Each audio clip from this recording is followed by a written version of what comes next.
সবসময় সম্পর্ক ভালো চায়, সম্পর্ক উন্নয়ন চায়, তবে সেবাদাসগিরি করার জন্য নয়। দাদাগিরি করা বাংলাদেশের মানুষ পছন্দ করে না।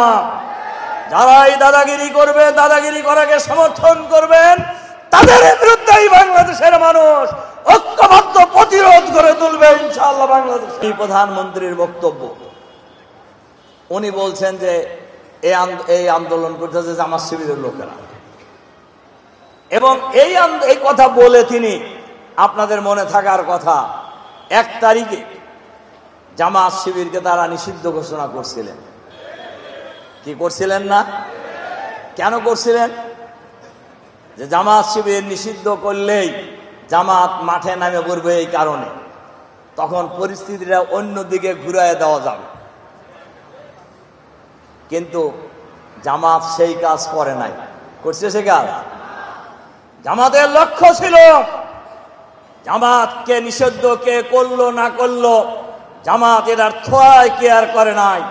জামাতের পরিকল্পনা ছিল এই খুনি ফ্যাসিবাদী ভারতের তাবেদার হাসিনাকে পদ থেকে বাধ্য করার আন্দোলনকে চূড়ান্ত করা। ছাত্র সংগঠন, কৃষক, শ্রমিক, মেহনতি মানুষ সবাই ঐক্যবদ্ধভাবে আন্দোলন করেছেন, এবং গণ অভ্যুত্থানের মধ্য দিয়ে শেখ হাসিনা পদত্যাগ করে পালিয়ে তার নিজের দেশে আশ্রয় গ্রহণ করেছেন। এটা শুধু আন্দোলনের মধ্যে দিয়ে হয়েছে আমি এটা মনে করি না। সংবিধানে কেয়ারটেকার সরকারের এই বিধান সংযোজন করা হয়েছিল শুধু এক মহিলাকে ক্ষমতায় রাখার খায়েছে।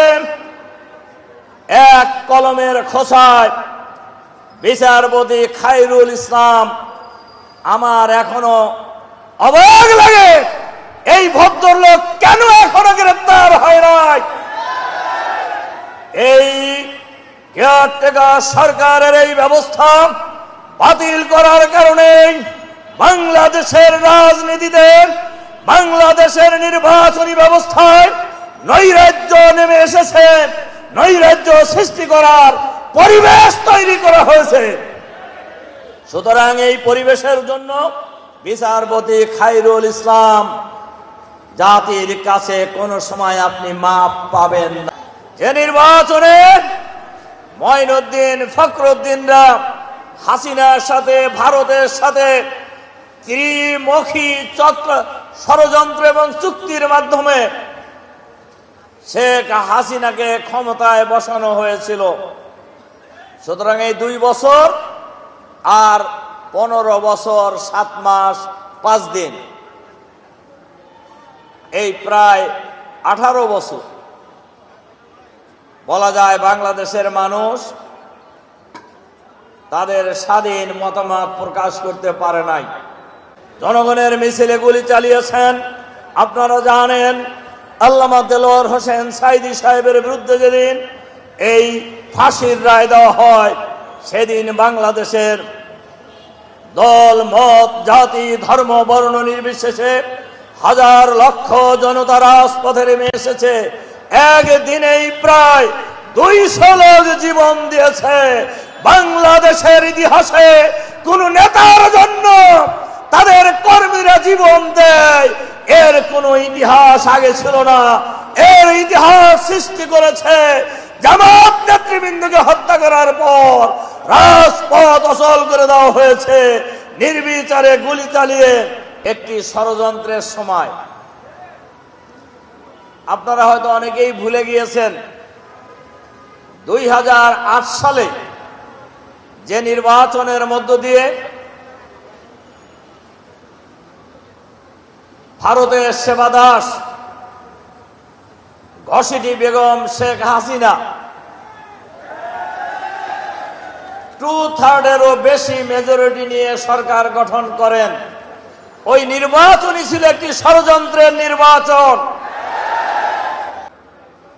এই 18 বছরে এই মাঠে